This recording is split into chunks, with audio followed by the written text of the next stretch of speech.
Segala puji bagi Allah, Rabb semesta alam. Salawat dan salam kepada Nabi kita Muhammad, keluarga dan sahabatnya, serta orang-orang yang mengikuti mereka dengan baik hingga akhir zaman. Para ulama mengatakan bahwa di antara fungsi niat adalah untuk membedakan manakah yang menjadi kebiasaan dan manakah ibadah. Dalam hal mandi, tentu saja mesti dibedakan dengan mandi biasa. Pembedanya adalah niat. Dalam hadis dari Umar bin Khattab, Nabi SAW bersabda, "Innamal a'malu binniyati." Sesungguhnya setiap amalan tergantung pada niatnya. Hakikat mandi adalah mengguyur seluruh badan dengan air, yaitu mengenai rambut dan kulit. Inilah yang diterangkan dalam banyak hadis Nabi. Di antaranya adalah hadis Aisyah radhiyallahu anha yang menceritakan tata cara mandi wajib Nabi Muhammad SAW. Summa yufidul ma'a ala jasadi kullihi. Kemudian beliau mengguyur air pada seluruh badannya. Hadis riwayat An-Nasa'i nomor 247. Syekh Albani mengatakan bahwa hadis ini sahih. Dalil yang menunjukkan bahwa hanya mengguyur seluruh badan dengan air itu merupakan rukun fardu mandi dan bukan selainnya adalah hadis yang diriwayatkan oleh Ummu Salmah. Ia mengatakan, "Saya berkata, wahai Rasulullah, aku seorang wanita yang mengepang rambut kepalaku. Apakah aku harus membuka kepangku ketika mandi junub?" Beliau bersabda, "Jangan kamu buka, cukuplah kamu mengguyur air pada kepalamu 3 kali, kemudian guyurlah yang lainnya dengan air, maka kamu telah suci." Hadis riwayat Muslim nomor 330. Dengan seseorang memenuhi rukun mandi ini, maka mandinya dianggap sah, asalkan disertai niat untuk mandi wajib. Jadi, seseorang yang mandi di pancuran atau shower dan air mengenai seluruh tubuhnya, maka mandinya sudah dianggap sah. Adapun berkumur-kumur, memasukkan air dalam hidung, dan menggosok-gosok badan adalah perkara yang disunahkan menurut mayoritas ulama. Tata cara mandi wajib yang sempurna. Apabila hal ini dilakukan, maka akan membuat mandi tadi lebih sempurna. Yang menjadi dalil dari bahasan ini adalah 2 dalil, yaitu hadis dari Aisyah dan hadis dari Maimunah.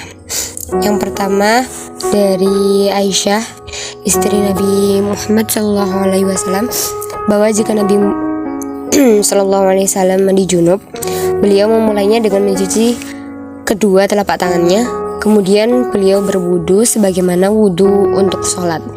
Lalu beliau memasukkan jari-jari ke dalam air, lalu menggosokkannya ke kulit kepalanya. Kemudian menyiramkan air ke atas kepalanya dengan cidukan kedua telapak tangannya sebanyak 3 kali. Kemudian beliau mengalirkan air ke seluruh kulitnya. Hadis riwayat Bukhari nomor 248 dan Muslim nomor 316. Hadis yang kedua dari Ibnu Abbas berkata bahwa Maimunah mengatakan, "Aku pernah menyediakan air mandi untuk Rasulullah, lalu beliau menuangkan air pada kedua tangannya dan mencuci keduanya 2 kali atau 3 kali. Lalu dengan tangan kanannya beliau menuangkan air pada telapak tangan kirinya. Kemudian beliau mencuci kemaluannya. Setelah itu beliau menggosokkan tangannya ke tanah. Kemudian beliau berkumur-kumur dan memasukkan air ke dalam hidung. Lalu beliau membasuh muka dan kedua tangannya. Kemudian beliau membasuh kepalanya 3 kali dan mengguyur seluruh badannya. Setelah itu beliau bergeser dari posisi semula lalu mencuci kedua telapak kakinya di tempat yang berbeda. Hadis riwayat Bukhari nomor 265 dan Muslim nomor 317. Dari 2 hadis yang saya sebutkan, kita dapat merinci tata cara mandi wajib yang disunahkan. Yang pertama, mencuci tangan terlebih dahulu sebanyak 3 kali sebelum tangan tersebut dimasukkan dalam bejana atau sebelum mandi.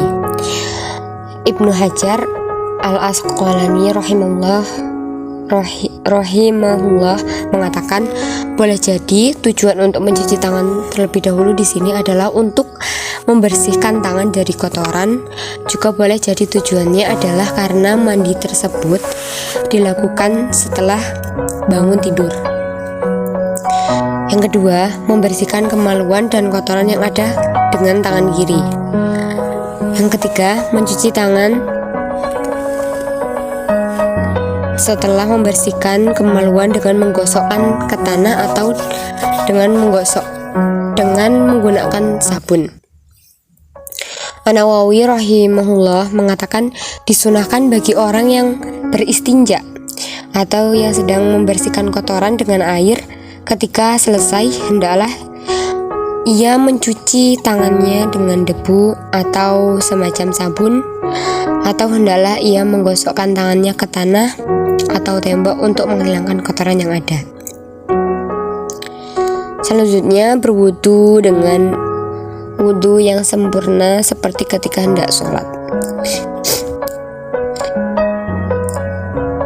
Yang kelima, mengguyur air pada kepala sebanyak 3 kali sehingga sampai ke pangkal rambut. Keenam, memulai mencuci kepala bagian kanan lalu kepala bagian kiri. Yang ketujuh, menyela-nyela rambut. Dalam hadis Aisyah radhiyallahu anhu disebutkan, jika Rasulullah shallallahu alaihi wasallam mandi junub, beliau mencuci tangannya dan berwudu sebagaimana wudu untuk sholat. Kemudian beliau mandi dengan menggosok-gosokkan tangannya ke rambut kepalanya hingga bila telah yakin merata mengenai dasar kulit kepalanya. Beliau mengguyur air ke atasnya 3 kali, lalu beliau membasuh badan lainnya. Hadis riwayat Bukhari nomor 272. Lalu yang ke-8, mengguyur air pada seluruh badan dimulai dari sisi yang kanan, setelah itu sisi yang kiri.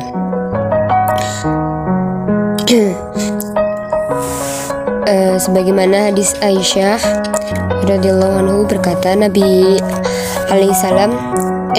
Shallallahu alaihi wasallam biasa mendahulukan yang kanan ketika memakai sendal, ketika bersisir, ketika bersuci, dan dalam setiap perkara yang baik-baik.